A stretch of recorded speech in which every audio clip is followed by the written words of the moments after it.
நமது கலாச்சாரம், நமது பண்பாடு எப்போதும் நம்முடன் நீடித்து இருக்கும். சப்ஸ்கிரைப் திலக். அவன் காளிங்கன் தலை மீது ஆடியதை நீ பார்த்தாயா? பார்த்தேன் அரசே. அப்படியா? நீயே பார்த்தாயா? பார்த்தேன்.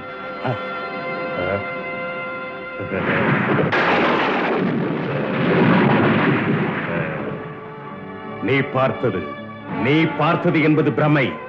ஏதோ மாயையில் மனதை குழப்பிக் கொள்கிறாய். ஏதோ தந்திரத்தால் மாயம் செய்திருக்கிறான். அந்த மாயையின் பாதிப்பால் உன் பார்வையை நீ பழுதாக்கிக் கொண்டாய். நமது ஒற்றர்கள் அனுப்பிய செய்தியின்படி அந்த காட்சியை கிராமத்து மக்கள் பார்த்திருக்கிறார்கள். அவர்கள் குறிப்பின்படி அது பொய்யல்ல, உண்மை மன்னவா. நேற்றைய அனுபவங்களை கொஞ்சம் நினைத்து பாருங்கள். நீங்கள் அந்த பிள்ளையை கொல்ல முயற்சிக்கும் போதெல்லாம் குறி தப்புகிறது, கோல் ஒடிந்து விடுகிறது. அவன் சாமானிய பிள்ளை அல்ல. பாலகன் பூதனையை கொன்றது நம்பக்கூடியதா? நீங்கள் அனுப்பிய அந்த புரோகிதர் சீதரின் தந்திரங்கள் அவன் முன் சக்தி இழந்து போய்விட்டது. பகாசுரன், திருநாவர்த்தன், காகாசுரன், அடுத்த அகாசுரன் போன்ற வீரர்கள் முடித்து வருகிறேன் என்று சென்றவர்கள் முடித்தார்களா? முடிந்தார்கள், ஒருவரும் மிஞ்சவில்லை. சொல்லுங்கள், சொல்லுங்கள், அற்புத சக்தி பெற்றவர்களால் அந்த அற்பனை ஏன் கொல்ல முடியவில்லை?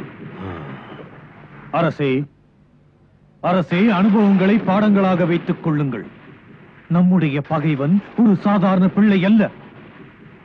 வானத்திலிருந்து பூமிக்கு வந்த தேவன். இல்லை, கிருஷ்ணன் தேவன் அல்ல.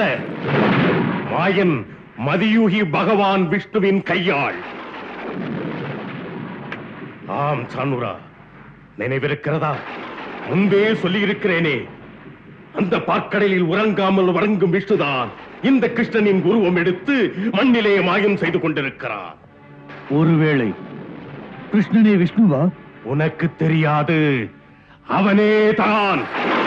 ஆம் சானுரா, இவன் அவன்தான். ஒப்புக்கொள்கிறேன். ஆனால் உரிமையுடன் ஒரு கேள்வி. கற்பனைகளை விடுத்து யதார்த்தமாக சிந்தியுங்கள். இந்த நிலையில் என்ன செய்வது மன்னவா? இதை எப்படி சமாளிப்பது? சானுரா, அற்புதங்கள் நிகழ்த்துவது நம்மை அச்சப்படுத்தி அடக்கி வைக்க. அவனுக்கு பயந்து நாம் அடங்கிவிடக் கூடாது. போர்க்களத்திலே யுத்த பூமியில் அவன் கால் வைக்கும் முன்னால் சிந்திப்பான். அணிவகுக்கும் படைகளும் ஆடி வரும் தேர்களும் அந்த சிறு பிள்ளையை செயலிழக்க வைக்கும். என்னுடன் போராடி அவன் ஜெயிக்க முடியாது. ஆகையால் நம் தரப்பில் திட்டமிடுவதற்கு இது சரியான நேரம் அல்ல. அவன் விஷ்ணுவோ இல்லை விஸ்வேஸ்வரனோ நான் பழி தீர்க்க வேண்டிய முதல் பகைவன். சானுரா, நானே புறப்படுகிறேன் அந்த கோகுலத்திற்கு. அப்படியும் என்னால் சாதிக்க முடியவில்லை என்றால் நானே அந்த கோகுலத்தை அழித்து எரித்து தரைமட்டமாக்குகிறேன். என் நெஞ்சத்திலே எழுந்த தீ சிந்தி சிதறி என்னை தட்டி பார்க்கும் கோகுலத்தை இருந்த இடம் தெரியாமல், தலை தூக்க முடியாமல் சாம்பலாக்குகிறேன். இல்லை மன்னா, அது அத்தனை சுலபம் அல்ல. சொல் சொல் சானுரா, ஏன்? நாம் ஜனசக்தியை மறந்துவிடக் கூடாது. ஜனங்கள் உங்களை எதிர்க்க துணிந்தால் வாட்படை என்ன, தேர்ப்படை என்ன, ஊர்ப்படையை ஒடுக்க முடியாது. அரசே, இன்று அங்குள்ளவர்கள் ஏமாற மாட்டார்கள். காளிங்கன் கதியை பார்த்த பிறகு அங்குள்ளவர்கள் அச்சத்திலிருந்து மீண்டு விட்டார்கள். கோகுலத்தில் பகவான் அவதரித்திருக்கிறார் என்ற நினைப்பே அவர்களை இன்று சிந்தித்து செயலாற்ற செய்திருக்கிறது. யாரை கடவுளாக மக்கள் மதிக்கிறார்களோ அவரை அழிப்பதற்கு எடுக்கும் முயற்சியை மக்கள் பார்த்துக் கொண்டிருக்க மாட்டார்கள்.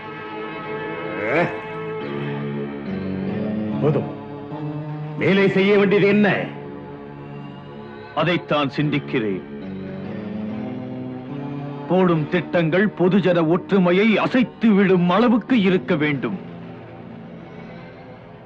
ஒரு சிலர் எதையும் புரிந்து கொண்டு விடுவார்கள். கிருஷ்ணனுக்கு ஜாலங்களும் மாயங்களும் தெரியும்.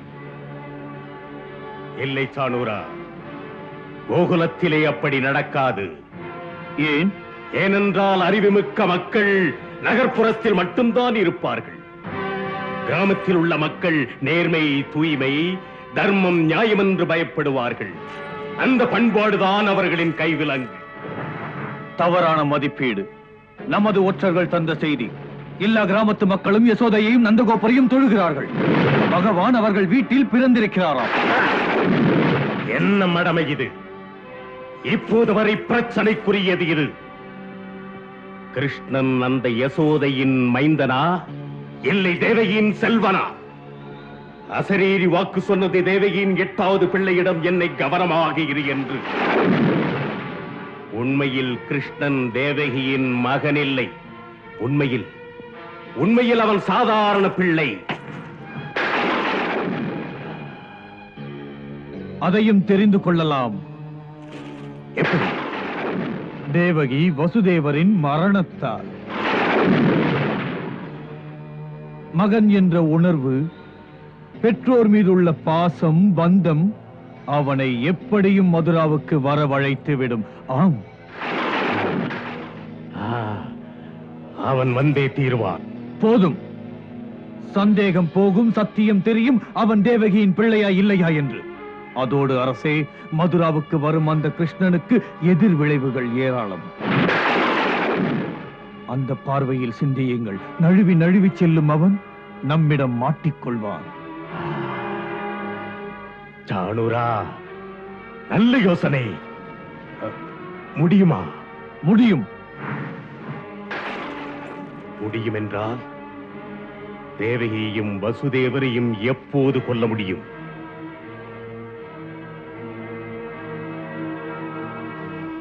இன்று இரவுக்குள். இன்று இரவுக்குள்? ஆம் மன்னவா, நம்புங்கள் சாணூரனை. இன்று இரவுக்குள்.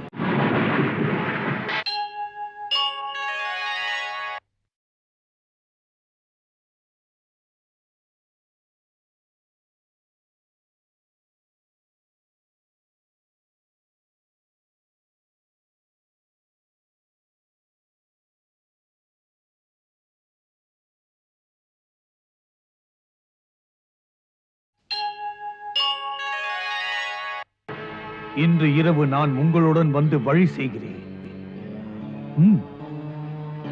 நான் போட்ட இந்த திட்டம் என் அறிவுக்கு எட்டியது. யாருக்குமே சந்தேகம் வராது.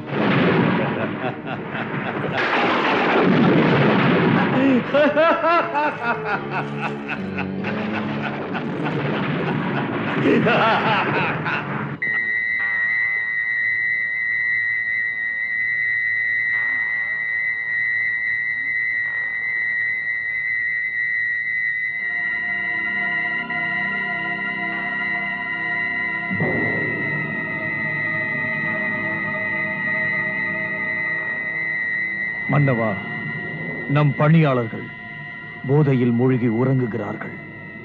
இப்போது யாரும் எழுந்திருக்க மாட்டார்கள்.